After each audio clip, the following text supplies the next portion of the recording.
गोवर्धन पर्वत की दिव्य कथा। भारत की भूमि पर जब जब अधर्म बढ़ा, तब तब धर्म की रक्षा के लिए ईश्वर ने अवतार लिया। द्वापर युग में जब अत्याचार, अहंकार और अज्ञान ने धरती को बोझिल कर दिया, तब भगवान विष्णु ने व्रजभूमि के नंदगांव में कृष्ण के रूप में जन्म लिया। ये वही कृष्ण हैं जिन्होंने गोवर्धन पर्वत उठाकर समस्त ब्रजवासियों की रक्षा की और इंद्र जैसे स्वर्ग के देवता को भी विनम्रता का पाठ पढ़ाया। गोकुल की भूमि अनुपम थी। वहां हर ओर हरियाली, गायों के रंभाने की मधुर ध्वनि, यमुना का निर्मल प्रवाह और गोप गोपियों की हंसी खुशी गूंजती रहती थी। नंद बाबा के घर जन्मे कृष्ण बचपन से ही अलौकिक थे। वे बांसुरी बजाते तो सारा वन गूंज उठता, गोपियां उनके संगीत में खो जाती, गायें चरना छोड़ देती और ब्रज की हर आत्मा प्रेम से भर जाती। कृष्ण न केवल चंचल बालक थे, बल्कि गहरी बुद्धि और करुणा के भी प्रतीक थे। वे प्रकृति से गहरा प्रेम करते थे, वृक्षों को प्रणाम करते, गायों की सेवा करते और गोवर्धन पर्वत की गोद में खेल। हर वर्ष ब्रजवासी वर्षा के देवता इंद्र की पूजा किया करते थे। उनका विश्वास था कि इंद्र की कृपा से ही वर्षा होती है और अन्न, घास तथा चारा मिलता है। उस वर्ष भी जब इंद्र पूजा की तैयारी होने लगी, सब लोग उत्साह में थे। भेंट, पकवान, हवन और मंगलगान की व्यवस्था चल रही थी। कृष्ण ने ये सब देखा तो आश्चर्य से पूछा, माँ, ये सब किस लिए? माँ यशोदा ने कहा, लाला, ये इंद्र भगवान की पूजा है। वे ही वर्षा करते हैं, उन्हीं की कृपा से खेतों में अन्न उगता है। कृष्ण ने सहजता से कहा, माँ, हम लोग तो गोपालक हैं। हमारी आजीविका तो गोवंश और चरागाहों पर निर्भर है। वर्षा तो प्रकृति का नियम है और हमारे आसपास का पर्वत गोवर्धन ही हमें सब कुछ देता है। घास, पानी, पेड़, फल और छाया। तो हमें पूजना चाहिए उसी गोवर्धन पर्वत को। कृष्ण ने सभा में जाकर सभी ब्रजवासियों से कहा, भाइयों, इंद्र पूजा की क्या आवश्यकता? इंद्र तो अपने स्वर्ग में हैं, उन्हें हमारी क्या चिंता? देखो, यह गोवर्धन पर्वत है जो हमें जीवन देता है। ये वृक्षों से हमारे पशुओं को चारा देता है, जल देता है, आश्रय देता है। तो हमें इसी की पूजा करनी चाहिए। यही हमारा रक्षक है। शुरू में लोगों को बालक कृष्ण की बात पर संदेह हुआ। नंद बाबा बोले, लाला, ये प्रथा तो हमारे पुरखों से चली आ रही है। परंतु कृष्ण ने बड़ी बुद्धिमत्ता से उत्तर दिया, बाबा, जो प्रथा विवेकहीन हो जाए उसे बदलना ही धर्म है। सच्चा धर्म वही है जो प्रकृति और कर्म का सम्मान करे। नंद बाबा और ब्रजवासी कृष्ण के तर्कों से सहमत हो गए। उन्होंने इंद्र की पूजा बंद कर दी और गोवर्धन पूजा की तैयारी शुरू कर दी। कृष्ण के मार्गदर्शन में ब्रजवासियों ने पर्वत की चारों दिशाओं में दीप जलाए, पुष्प अर्पित किए, गायों को सजाया और पर्वत के चारों ओर परिक्रमा की।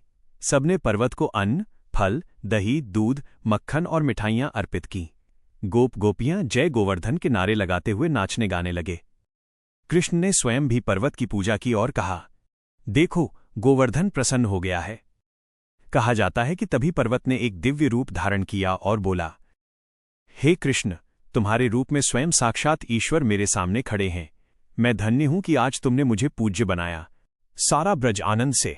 उधर स्वर्ग में बैठे इंद्र को ये समाचार मिला कि ब्रजवासियों ने उनकी पूजा छोड़ दी है और एक पर्वत की पूजा करने लगे हैं, और ये सब एक बालक कृष्ण के कहने पर हुआ। इंद्र का अहंकार भड़क उठा। उन्होंने क्रोध से कहा, इन नादानों ने मेरा अपमान किया है। मैं देखता हूं अब ये मेरे बिना कैसे रहते हैं। मैं ऐसी वर्षा करूंगा कि इनका अस्तित्व मिट जाएगा। इंद्र ने अपने मेघराज संवर्तक मेघों को आज्ञा दी कि वे ब्रजभूमि पर प्रलयकारी वर्षा बरसाएं। आसमान काला हो गया, बिजली कड़कने लगी और मूसलधार बारिश शुरू हो गई। कुछ ही घंटों में पूरा ब्रज जलमग्न हो गया। घर बहने लगे, पेड़ गिरने लगे, गायें कांपने लगीं, गोप गोपियां भयभीत होकर चिल्लाने लगीं, कृष्ण, हमें बचाओ। कृष्ण ने शांत स्वर में कहा, डरो मत, सब मेरी शरण में आओ। वे तेजी से गोवर्धन पर्वत की ओर बढ़े। सब लोग उनके पीछे थे, भीगे, थके, भयभीत, परंतु उन पर विश्वास से भरे। कृष्ण ने मुस्कुराते हुए अपने छोटे से बाएं हाथ की कनिष्ठिका, छोटी उंगली से पूरे गोवर्धन पर्वत को उठा लिया, जैसे कोई हल्की सी छतरी उठा ले। उन्होंने कहा, आओ, सब इस पर्वत के नीचे आ जाओ, यही तुम्हारा आश्रय है। ब्रजवासी, गायें, बच्चे, वृद्ध सब गोवर्धन के नीचे एकत्र हो गए। पर्वत के नीचे सुखद छाया थी, वर्षा की एक बूंद भी किसी पर नहीं पड़ी। 7 दिन और 7 रात तक कृष्ण ने पर्वत को उठाए रखा। गोप बालक, गोपियां, नंद बाबा और यशोदा सब उन्हें निहारते रहे। सभी ने बारी बारी से उनके हाथ को सहारा देने की कोशिश की, पर कृष्ण मुस्कुराते हुए कहते, अरे, मुझे कुछ नहीं हुआ। देखो, गोवर्धन तो स्वयं मेरा भार उठा रहा है। 7वें दिन जब इंद्र ने देखा कि उसकी प्रलयकारी वर्षा का कोई असर नहीं हुआ, तो उसे समझ आया कि ये कोई साधारण बालक नहीं है। उसने तुरंत अपने मेघों को रोकने का आदेश दिया और स्वयं अपने श्वेत ऐरावत हाथी पर बैठकर ब्रज पहुंचा। वहां उसने देखा कृष्ण मुस्कुराते हुए पर्वत उठाए खड़े हैं और सब ब्रजवासी निर्भय हैं। इंद्र का अहंकार चूर हो गया।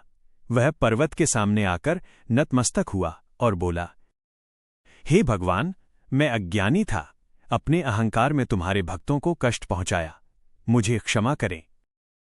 कृष्ण ने पर्वत नीचे रख दिया और कहा, इंद्र, जब तक मनुष्य में अहंकार रहेगा तब तक वो अपनी शक्ति का दुरुपयोग करेगा। देवत्व का अर्थ सेवा है, शासन नहीं। इंद्र ने सिर झुका दिया और गोवर्धन पर्वत को प्रणाम किया। उस दिन से गोवर्धन पर्वत केवल एक पहाड़ नहीं रहा, बल्कि भक्ति, प्रकृति और संरक्षण का प्रतीक बन गया। कृष्ण ने कहा, जो भी गोवर्धन की परिक्रमा करेगा वो मेरे प्रिय होगा। ये पर्वत मेरी आत्मा के समान है। ब्रजवासी प्रसन्न हो उठे। उन्होंने गोवर्धन पर्वत का परिक्रमा की, दीप जलाए, मिठाइयां बांटी और उस पर्वत की महिमा गाने लगे। यमुना किनारे गोपियों की पंक्ति में गूंज उठा, गोवर्धनधारी गिरधारी की जय। गोवर्धन कथा केवल एक चमत्कार नहीं है, ये एक दार्शनिक प्रतीक है। इसमें कई गूढ़ अर्थ छिपे हैं। कृष्ण ने सिखाया कि ईश्वर की सच्ची आराधना प्रकृति की रक्षा में है। पर्वत, वृक्ष, जल और पशु ही सच्चे देवता हैं। इंद्र का अहंकार उसे विनाश की ओर ले गया। जब उसने अपने गर्व को त्यागा तभी उसे मोक्ष मिला। ब्रजवासियों ने जब एकजुट होकर कृष्ण पर भरोसा किया तो वे प्रलय से बच गए। ये हमें सिखाता है कि एकता और विश्वास से हर संकट टल सकता है।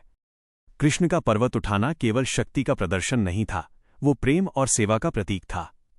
भगवान भक्तों के भार को स्वयं उठाते हैं। आज भी हर वर्ष दीपावली के अगले दिन देश भर में गोवर्धन पूजा मनाई जाती है। लोग अपने घरों में गाय के गोबर से पर्वत का प्रतीक बनाते हैं, उसके चारों ओर दीप जलाते हैं और अन्नकूट का भोग लगाते हैं, जिसमें सैकड़ों प्रकार के अन्न व्यंजन बनाए जाते हैं। व्रजभूमि में उस दिन लाखों श्रद्धालु गोवर्धन पर्वत की परिक्रमा करते हैं। लगभग 21 किलोमीटर लंबी यह परिक्रमा विश्वास, भक्ति और कृतज्ञता का प्रतीक है। गोवर्धन कथा हमें ये सिखाती है कि सच्चा धर्म मनुष्य और प्रकृति के बीच संतुलन में है।